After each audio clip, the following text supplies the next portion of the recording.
हिंदी खबर देख रहे हैं आप और मैं हूं आपके साथ सौम्या मिश्रा। तो बता दें, दिल्ली विधानसभा में सीएजी की दूसरी रिपोर्ट भी पेश हो गई है। विधानसभा में स्वास्थ्य विभाग पर सीएजी रिपोर्ट पेश हुई है।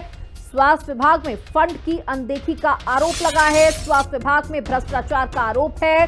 सरकारी अस्पताल में डॉक्टरों और बेड की भारी कमी बताई जा रही है। सीएजी रिपोर्ट के अनुसार दिल्ली की स्वास्थ्य व्यवस्थाएं बिल्कुल ठप पड़ी हैं। ना ही उचित डॉक्टर हैं, ना ही पैरामेडिकल स्टाफ। और इस रिपोर्ट में बड़ा खुलासा किया गया है। सरकारी अस्पताल में डॉक्टर और बेड की भारी कमी बताई गई है। इस रिपोर्ट के माध्यम से मोहल्ला क्लिनिक पर भी बड़े सवालिया निशान उठाए गए हैं। कोविड के दौरान वित्तीय कुप्रबंधन भी देखा गया। रिपोर्ट के अनुसार ये सारी बातें, अस्पतालों में बिस्तरों की भारी कमी। सीएजी की दूसरी रिपोर्ट पेश हुई है, जिसमें आपको बता दें कि स्वास्थ्य व्यवस्थाओं को लेकर बदहाली देखी गई है। ग्राफिक्स के माध्यम से आपको बता रहे हैं, मोहल्ला क्लिनिक की स्थिति बेहद खराब बताई जा रही है। इस रिपोर्ट के माध्यम से 21 मोहल्ला क्लिनिक में टॉयलेट तक नहीं है। इस रिपोर्ट के माध्यम से ये बड़ा खुलासा, टॉयलेट तक नहीं है। मोहल्ला क्लिनिक में दवाइयों की कमी है। कई दवाइयां एक्सपायरी पाई गई हैं, ये भी इस रिपोर्ट में शामिल है। कोविड के दौरान कुप्रबंधन भी देखा गया है। इस रिपोर्ट के अनुसार ये जानकारी आपको दे रहे हैं। अस्पतालों में बिस्तरों की भारी कमी, डॉक्टर्स की भारी कमी, स्टाफ की भारी कमी।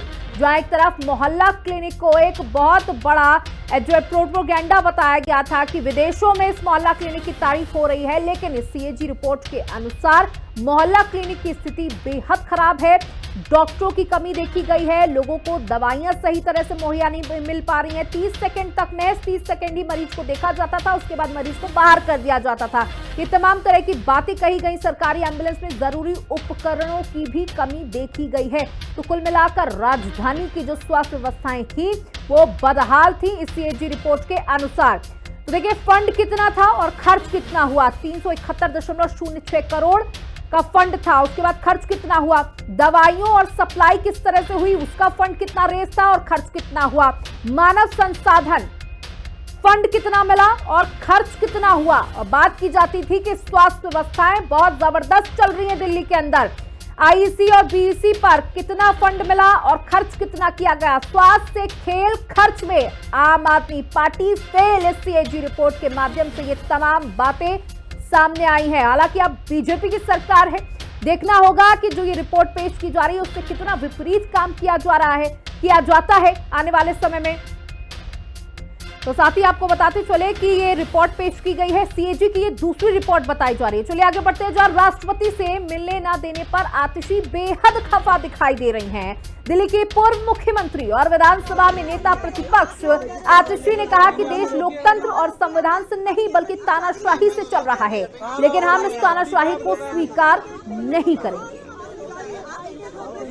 तो ये तस्वीरें आपको दिखा रहे हैं जहां पे जब से दिल्ली में बीजेपी की सरकार आई है उसके बाद आतिशी का एक अलग ही रूप देखने को मिल रहा है। वो क्योंकि विपक्ष में नेता के तौर पर है और वो मुखर होकर अपनी बातों को रख रही हैं। उनका कहना है कि हम भले विपक्ष में हो, हम सरकार में ना हो, लेकिन हम दिल्ली की जनता के लिए बीजेपी से लड़ते रहेंगे। जो बीजेपी ने बड़े बड़े वादे किए हैं वो कैसे पूरे किए जाएंगे, इसकी भी हमें उनसे जानकारी लेनी है। और आप यहाँ तस्वीरों में देख सकते हैं। साथ ही आतिशी क्या कुछ सुनिए। लोकतंत्र से नहीं, संविधान से नहीं, ये देश तानाशाही से चलता है, लेकिन हम इस तानाशाही को स्वीकार नहीं करेंगे। हम जो आम आदमी पार्टी का पूरा विधायक दल है, हम राष्ट्रपति से मिलने जा रहे हैं, क्योंकि आखिरकार इस देश में संविधान को बचाने की, लोकतंत्र को बचाने की जिम्मेदारी राष्ट्रपति के साथ। देखिए जरा यहाँ पे आप पूरा नजारा देखिए, पूरा नजारा देख सकते हैं कि सैकड़ों सीआरपीएफ के दल को इकट्ठा किया हुआ है। क्यों किया हुआ? ये क्या कोशिश हो रही है? आम आदमी पार्टी के विधायकों को डराने की कोशिश हो रही है। इसलिए हम राष्ट्रपति से मिलने जा रहे हैं, क्योंकि आखिरकार इस देश को, संविधान को बचाने की और लोकतंत्र को बचाने की जिम्मेदारी राष्ट्रपति की है।